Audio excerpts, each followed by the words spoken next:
non-duality can seem like an abstract concept to many. For those new to this understanding, how would you define non-duality in the simplest terms? And could you also share why this realization is so fundamental, especially in the context of people that are trying to seek happiness, but they're unable to find it because at the end of the day, all we want is happiness, and we're just going through different avenues to achieve that. Yes. There's nothing abstract or complicated about non-duality. It is, of all the philosophies, it is the simplest philosophy and the easiest to understand. And non-duality states simply this, that peace and happiness are the nature of our being, and we share our being with everyone and everything. That's it. If you've understood that, you have understood the vast majority, and certainly the most important aspect of all the great religious and spiritual traditions from the last 3,000 years. Well, all the great religious and spiritual traditions can be boiled down. I'm not suggesting it's the only way to express the non-dual understanding. There are many ways it can be expressed.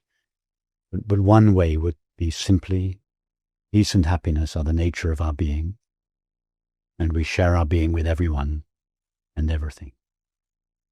So how can this help people who are seeking for peace and happiness? Well, it helps profoundly, because the vast majority of people are seeking peace and happiness in objective experience, by which I mean objects, substances, activities, relationships, and so on. And whilst these may, to begin with, seem to provide happiness, the happiness they provide is temporary. But nobody wants it lasts for as long as the object or the substance, the activity or the relationship lasts. But nobody seeks temporary happiness or intermittent peace. Everybody wants lasting peace, a happiness that lasts, a happiness that doesn't fluctuate with the content of experience. And so the great tradition of non-duality, in whatever religious or spiritual tradition it has been expressed, simply says peace and happiness cannot be found in the objective content of experience. If you want to find peace and happiness, lasting peace and happiness, you must look for it where it resides, namely in your own being. So, and this doesn't imply that it's not legitimate to seek an object, an activity, a relationship, and so on. These are perfectly legitimate desires, but the non-dual understanding suggests that you shouldn't seek these for the sake of finding happiness. Mm. Your desire for any of these things should come from happiness and should be a desire to express or celebrate this happiness in an activity or a relationship and so on. So it helps very profoundly. In fact, it's the answer to everybody's desire for happiness. I would suggest that everybody, almost without exception, if not without exception, who is watching this interview on YouTube or on your channel, is doing so precisely because the world has failed to provide them with the happiness that it seemed to promise. And it's as a result of being disappointed in objects, substances, activities, and relationships numerous times that we begin to intuit, maybe I'm looking in the wrong place. And the non-dual understanding says, yes, you're looking in the wrong place. Happiness is the nature of your being. You want happiness, all you need to do is go to your being. That's the first aspect of the non-dual understanding, and that relates to our inner life, our desire to be happy on the inside. peace and happiness are the nature of your being. The second aspect, and we share our being with everyone and everything.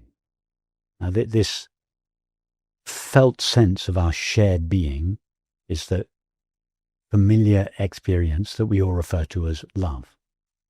Well, normally, we think and feel that we are all separate individual beings. The non-dual understanding says, no, your thoughts are separate and individual, private. Your feelings are individual and private. Your perceptions are unique. The sensations of your hand on the chair or your feet on the floor, those are personal, private, unique. But your being, you share with everyone. It's exactly like the belief that we are separate individual beings is like believing that there are innumerable different spaces in the universe.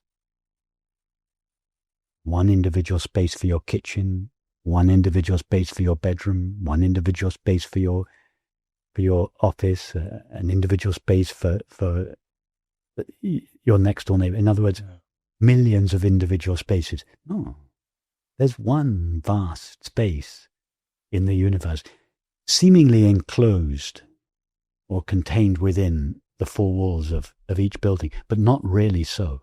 It's exactly the same.